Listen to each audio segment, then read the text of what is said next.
Hello, and welcome back to Storytime. Today we are moving on to Chapter 7 for Harry Potter and the Sorcerer's Stone. If you were with us last time for Chapter 6, you know that Harry and all of the new students for Hogwarts had just arrived at the castle, and Hagrid had raised up his fist and knocked on the castle door. And they're about to go in for the very first time in Chapter 7. The Sorting Hat. Come along for this adventure.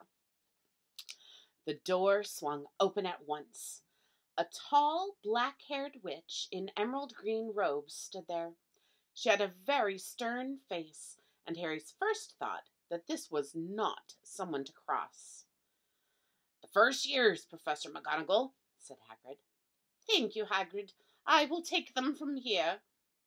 She pulled the door wide. The entrance hall was so big you could have fit the whole of the Dursleys' house in it. The stone walls were lit with flaming torches, like the ones at Gringotts. The ceiling was too high to make out, and the magnificent marble staircase facing them led to the upper floors. They followed Professor McGonagall across the flagged stone floor. Harry could hear the drone of hundreds of voices from a doorway to the right. The rest of the school must already be here. But Professor McGonagall showed the first years into a small, empty chamber off the hall. They crowded in, standing rather closer together than they would usually have done. They were peering about nervously. "Welcome to Hogwarts," said Professor McGonagall. "The start of term banquet will begin shortly, but before you take your seats in the great hall, you'll be sorted into your houses. The sorting is a very important ceremony because, while you are here, your house will be something like your family within Hogwarts. You will have classes with the rest of your house, sleep in your house dormitory, and spend free time in your house common room. The 4 houses are called Gryffindor, Hufflepuff, Ravenclaw, and Slytherin. Each house has its own noble history, and each has produced outstanding witches and wizards. While you are at Hogwarts, your triumphs will earn your house points, while any rule-breaking will lose house points. At the end of the year, the house with the most points is awarded the House Cup, a great honor. I hope each of you will be a credit to whichever house becomes yours. The sorting ceremony will take place in a few minutes in front of the rest of the school. I suggest you all smarten yourselves up as much as you can while you are waiting." Her eyes lingered for a moment on Neville's cloak, which was fastened under his left ear, and on Ron's smudged nose. Harry nervously tried to flatten his hair. "I shall return when we are ready," said Professor McGonagall. "Please wait quietly." She left the chamber, and Harry swallowed. "How exactly do they sort us into houses?" "Some sort of test, I think. Fred said it hurts a lot, but I think he was joking." Harry's heart gave a horrible jolt. A test? In front of the whole school? But he didn't know any magic yet. What on earth would he have to do? He hadn't expected something like this the moment they arrived. He looked around anxiously and saw that everyone else looked terrified too. No one was talking much except Hermione Granger, who was whispering very fast about all the spells she'd learned and wondering which ones she'd need. Harry tried hard not to listen to her. He'd never been more nervous. Never. Not even when he'd had to take a school report home to the Dursleys, saying that he'd somehow turned his teacher's wig blue. He kept his eyes fixed on the door. Any second now, Professor McGonagall would come back and lead him to his doom. Then something happened that made him jump about a foot in the air. Several people behind him screamed. "What the—" he gasped. So did the people around him. About 20 ghosts had just streamed through the back wall. Pearly white and slightly transparent, they glided across the room, talking to one another and hardly glancing at the first years. They seemed to be arguing. What looked like a fat little monk was saying, "Forgive and forget, I say. We ought to give him a second chance." "My dear Friar, Haven't we given Peeves all the chances he deserves? He gives us all a bad name, and you know he's not really even a ghost. I say, what are you all doing here?" A ghost wearing a ruff and tights had suddenly noticed the first years. Nobody answered. "New students," said the fat friar, smiling around at them. "About to be sorted, I suppose." A few people nodded mutely. That means without making any noises. "Hope to see you in Hufflepuff," said the friar. "My old house, you know." "Move along now," said a sharp voice. "The sorting ceremony is about to start." Professor McGonagall had returned. One by one, the ghosts floated away through the opposite wall. "Now, form a line," Professor McGonagall told the first years, "and follow me." Feeling oddly as though his legs had turned to lead, Harry got into line behind a boy with sandy-colored hair, with Ron behind him, and they walked out of the chamber, back across the hall, and through a pair of double doors into the great hall. Harry had never even imagined such a strange and splendid place. It was lit by thousands and thousands of candles that were floating in midair over 4 long tables where the rest of the students were sitting. These tables were laid with glittering golden plates and goblets. At the top of the hall was another long table where the teachers were sitting. Professor McGonagall led the first years up here, so that they came to a halt in a line facing the other students, with the teachers behind them.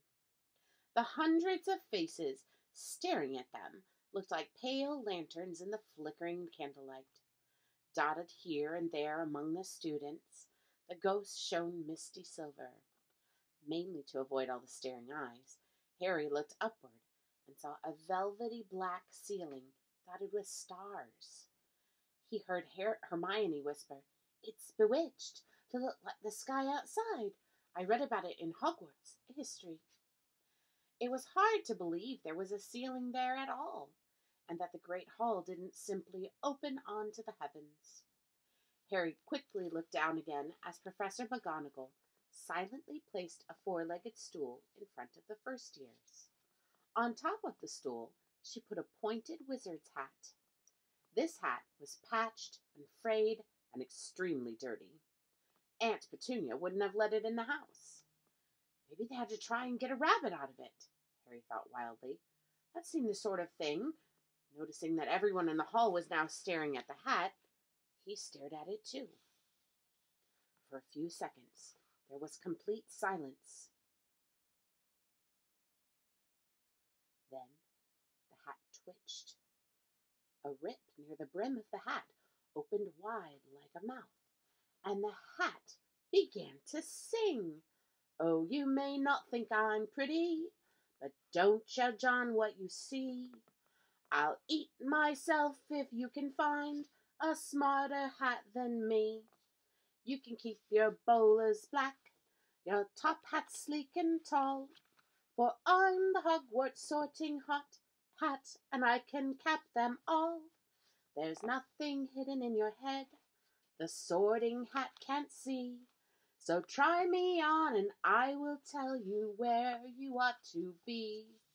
You might belong in Gryffindor, where dwell the brave at heart. Their daring, nerve, and chivalry set Gryffindors apart.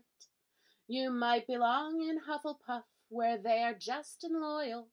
These patient Hufflepuffs are true and unafraid of toil.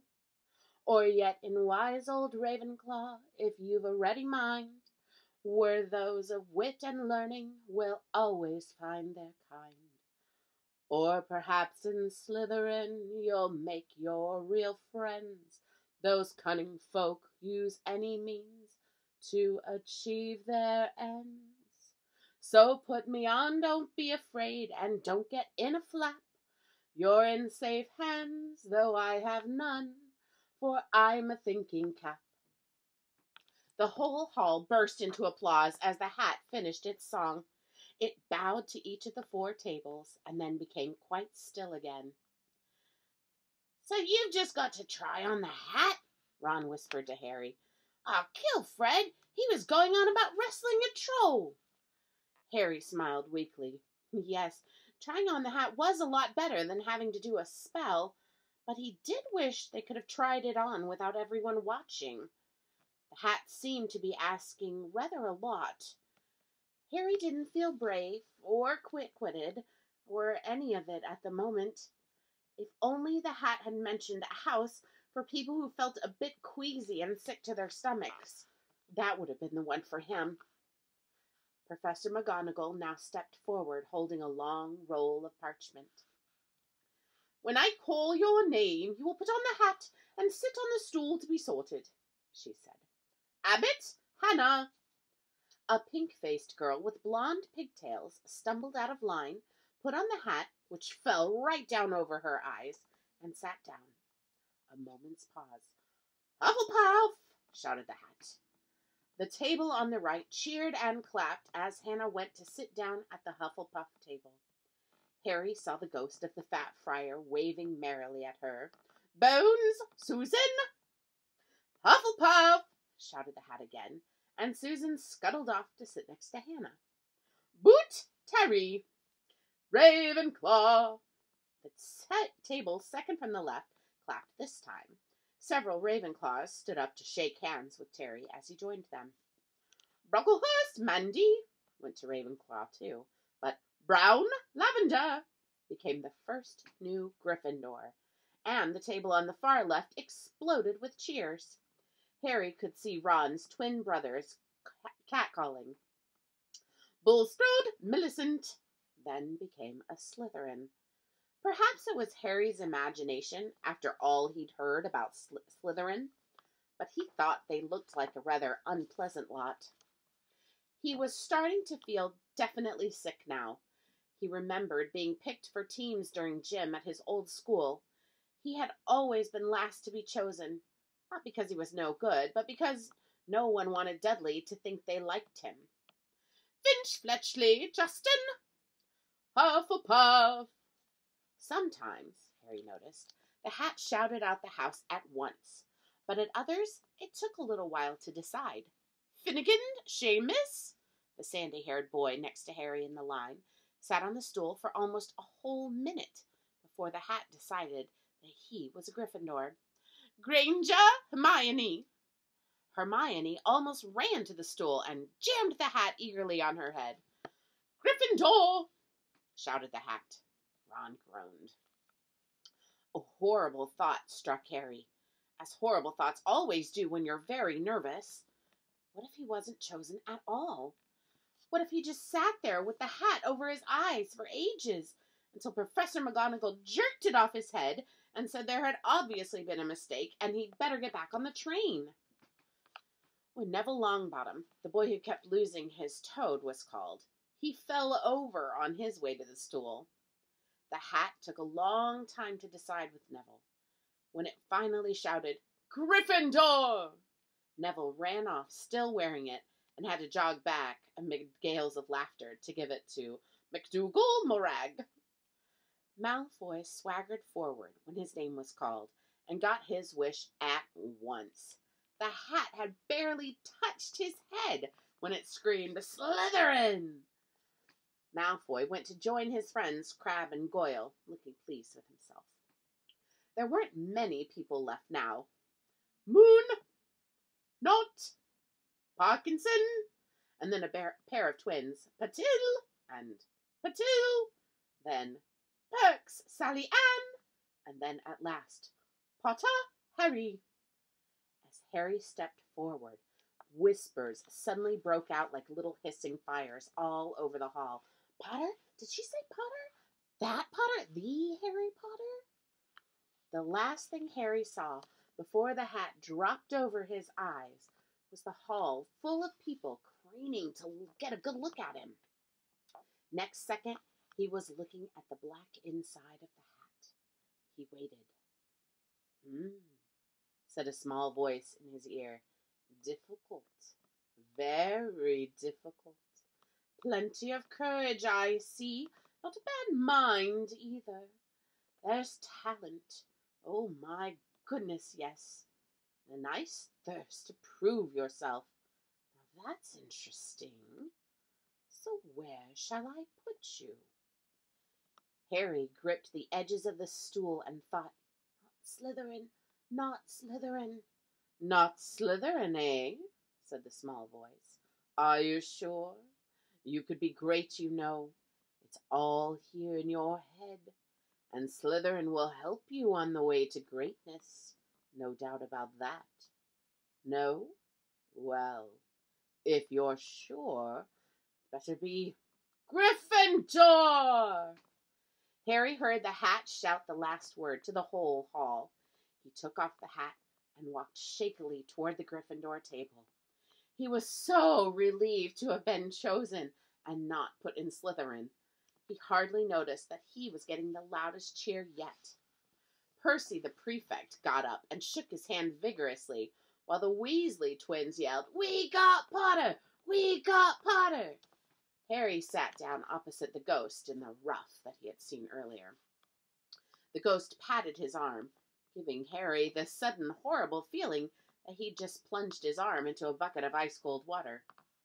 I guess that's what it would feel like if a ghost tried to pat you on the shoulder. He could see the high table now. At the end nearest him sat Hagrid, who caught his eye and gave him a thumbs up. Harry grinned back, and there in the center of the high table, in a large gold chair, sat Albus Dumbledore. Harry recognized him at once from the card that he'd gotten out of the chocolate frog on the train.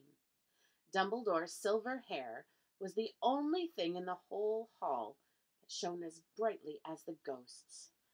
Harry spotted Professor Quirrell, too, the nervous young man from the Leaky Cauldron. He was looking very peculiar and wearing a large purple turban. And now there were only 3 people left to be sorted. Thomas Dean, a black boy even taller than Ron, joined Harry at the Gryffindor table. Turpin Lisa became a Ravenclaw, and then it was Ron's turn. He was pale green by now. Harry crossed his fingers under the table, and a second later the hat shouted, Gryffindor! Harry clapped loudly with the rest as Ron collapsed into the chair next to him. Well done, Ron, excellent, said Percy Weasley pompously across Harry as Zabini Blaze was made a Slytherin. Professor McGonagall rolled up her scroll and took the sorting hat away. Harry looked down at his empty gold plate. He had only just realized how hungry he was. The pumpkin pasties seemed ages ago. Albus Dumbledore had gotten to his feet.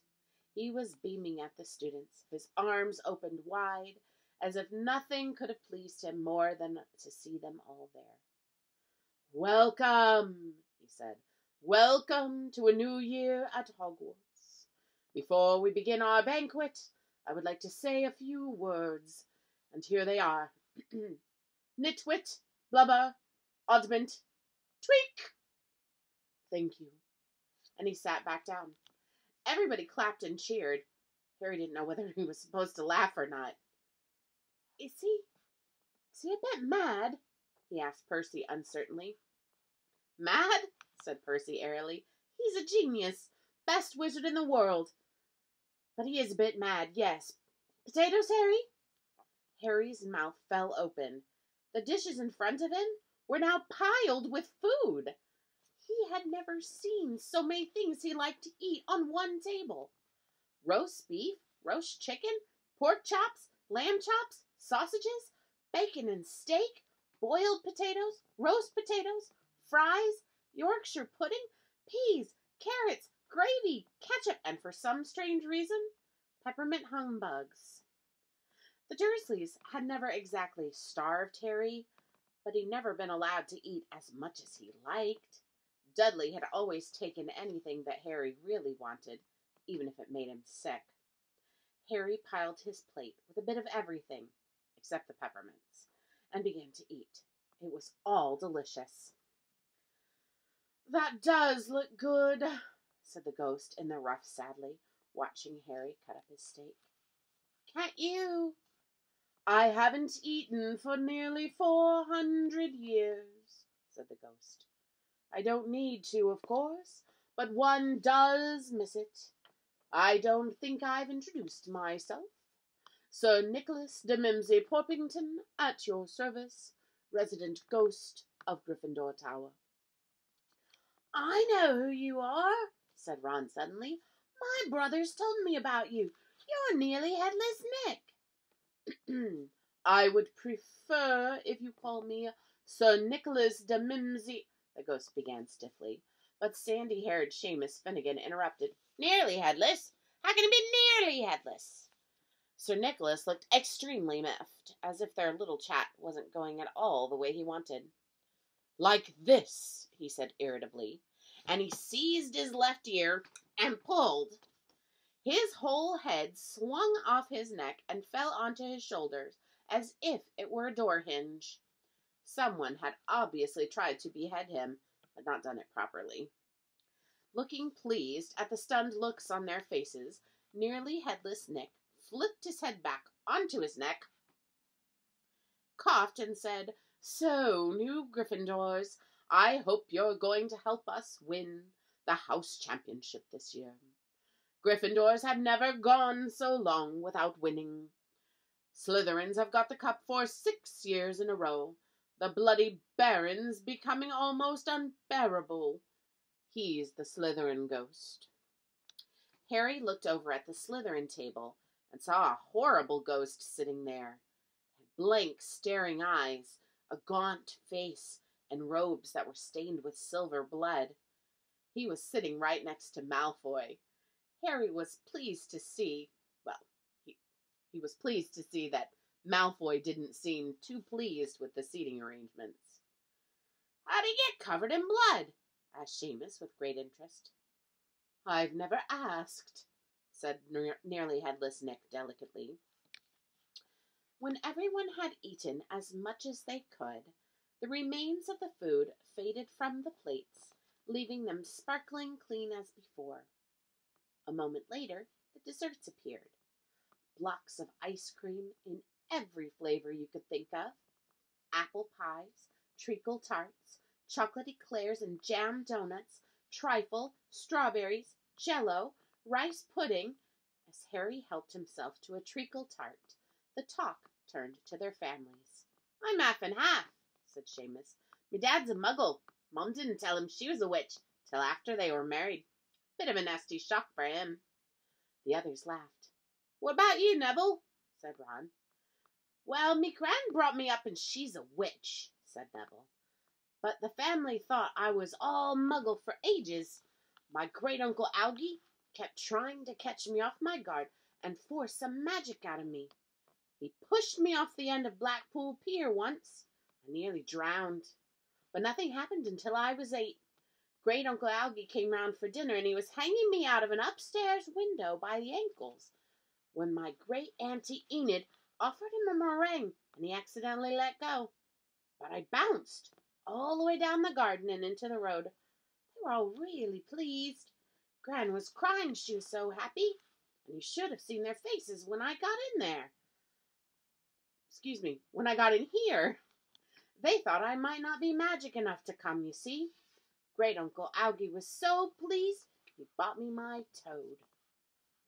On Harry's other side, Percy Weasley and Hermione were talking about lessons. I do hope they start right away. There's so much to learn. I'm particularly interested in transfiguration, you know, turning something into something else. Of course, it's supposed to be very difficult. Oh, you'll be starting small, just matches into needles and that sort of thing. Harry, who was starting to feel warm and sleepy, looked up at the high table again. Hagrid was drinking deeply from his goblet. Professor McGonagall was talking to Professor Dumbledore. Professor Quirrell, in his absurd turban, was talking to a teacher with greasy black hair, a hooked nose, and sallow skin. It happened very suddenly. The hook-nosed teacher looked past Quirrell's turban straight into Harry's eyes, and a hot, sharp pain shot across the scar on Harry's forehead. Ouch! Harry clapped a hand to his head. What is it? Asked Percy. Nothing. The pain had gone as quickly as it had come. Harder to shake off was the feeling that Harry had gotten from the teacher's look, a feeling that he didn't like Harry at all. "Who's that teacher talking to Professor Quirrell?" he asked Percy. "Oh, you know Quirrell already, do you? No wonder he's looking so nervous. That's Professor Snape. He teaches potions, but he doesn't want to. Everyone knows he's after Quirrell's job. Knows an awful lot about the dark arts, Snape." Harry watched Snape for a while, but Snape didn't look at him again. At last, the desserts also disappeared, and Professor Dumbledore got to his feet again. The hall fell silent. "Just a few more words, now that we are all fed and watered. I have a few start-of-term notices to give you. First years should note that the forest on the grounds is forbidden to all pupils, and a few of our older students would do well to remember that." Dumbledore's twinkling eyes flashed in the direction of the Weasley twins. "I have also been asked by Mr. Filch, the caretaker, to remind you all that no magic should be used between classes in the corridors. Quidditch trials will be held the second week of the term. Anyone interested in playing for their house teams should contact Madame Hooch. And finally, I must tell you that this year the third-floor corridor on the right-hand side is out of bounds. To everyone who does not wish to die a very painful death." Harry laughed, but he was one of the few who did. "He's not serious," he muttered to Percy. "Must be," said Percy, frowning at Dumbledore. "It's odd, because usually he gives us a reason why we're not allowed to go somewhere. The forest's full of dangerous beasts, everyone knows that. I do think he might have told us prefects at least. And now, before we go to bed, let us sing the school song," cried Dumbledore. Harry noticed that the other teachers' smiles had become rather fixed. That means they were pretending to smile. Dumbledore gave his wand a little flick, as if he were trying to get a fly off the end, and a long golden ribbon flew out of it, which rose high above the tables and twisted itself snake-like into the shape of words. "Everyone pick their favorite tune," said Dumbledore, "and off we go."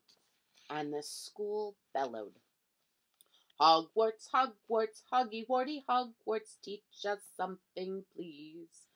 Whether we be old and bald, or young with scabby knees, our heads could do with filling with some interesting stuff, for now they're bare and full of air, dead flies and bits of fluff. So teach us things worth knowing, bring back what we've forgot. Just do your best, we'll do the rest, and learn until our brains all rot." Everybody finished the song at different times. At last, only the Weasley twins were left singing along to a very slow, funeral-sounding march. Dumbledore conducted their last few lines with his wand, and when they had finished, he was one of those who clapped loudest. "Ah, music," he said, wiping his eyes, "a magic beyond all we do here. And now, bedtime. Off you trot." The Gryffindor first years followed Percy through the chattering crowds, out of the great hall, and up the marble staircase. Harry's legs were like lead again, but only because he was so tired and full of food. He was too sleepy even to be surprised that the people in the portraits along the corridors whispered and pointed as they passed, or that twice Percy led them through doorways hidden behind sliding panels and hanging tapestries. They climbed more staircases, yawning and dragging their feet, and Harry was just wondering how much farther they had to go when they came to a sudden halt. A bundle of walking sticks was floating in midair ahead of them, and as Percy took a step toward them, They started throwing themselves at him. Peeves, Percy whispered to the first years. A poltergeist. He raised his voice. Peeves, show yourself. A loud, rude sound, like the air being let out of a balloon, answered. Do you want me to go to the Bloody Baron? There was a pop, and a little man with wicked dark eyes and a wide mouth appeared, floating cross-legged in the air and clutching the walking sticks. Ooh, he said with an evil cackle. Ickle firsties, what fun! He swooped suddenly at them, and they all ducked. Go away, Peeves, or the Baron will hear about this. I mean it, barked Percy. Peeves stuck out his tongue and vanished, dropping the walking sticks on Neville's head. They heard him zooming away, rattling coats of armor as he passed. You want to watch out for Peeves, said Percy as they set off again. The Bloody Baron's the only one who can control him. He won't even listen to us prefects. Here we are. At the very end of the corridor hung a portrait of a very fat woman in a pink silk dress. Password, she said. Caput Draconis, said Percy, and the portrait swung forward to reveal a round hole in the wall. They all scrambled through it, Neville needed a leg up, and found themselves in the Gryffindor common room, a cozy round room full of squishy armchairs. Percy directed the girls through one door to their dormitory, and the boys through another. At the top of a spiral staircase, they were obviously in one of the towers of the castle, they found their beds at last. 5 four-poster beds hung with deep red velvet curtains. Their trunks and luggage had already been brought up. Too tired to talk much, they pulled on their pajamas and fell into bed. Great food, isn't it? Ron muttered to Harry through the hangings. Get off, Scabbers! He's chewing my sheets! Harry was going to ask Ron if he'd had any of the treacle tart, but he fell asleep almost at once. Perhaps Harry had eaten a bit too much, because he had a very strange dream. He was wearing Professor Quirrell's turban, which kept talking to him, telling him he must transfer to Slytherin at once, because it was his destiny. Harry told the turban he didn't want to be in Slytherin, and it got heavier and heavier. He tried to pull it off, but it tightened painfully, and there was Malfoy laughing at him as he struggled with it. Then Malfoy turned into the hook-nosed teacher, Snape, whose laugh became high and cold. There was a burst of green light, and Harry woke, sweating and shaking. He rolled over and fell asleep again, and when he woke up the next day, he didn't remember the dream at all. And that is the story of Harry's first night at Hogwarts. I hope you enjoyed hearing a longer version than the movie about their first night there and getting how they got sorted and even what happened once the kids went to bed. That dream that Harry had, if you've already seen the movie or read the book before, well, actually, if you read the book before, you already knew that part. But if you've only seen the movie, you would have missed out on all of the foreshadowing that's happening in that dream. And if you haven't seen the movie or read the book, why don't you rewind and listen to that dream again? There's some clues there you might want to pay attention to. Tomorrow we're going to read Chapter 8, The Potions Master. And we will meet Professor Snape and find out more about him. I hope you all have a great night. Bye.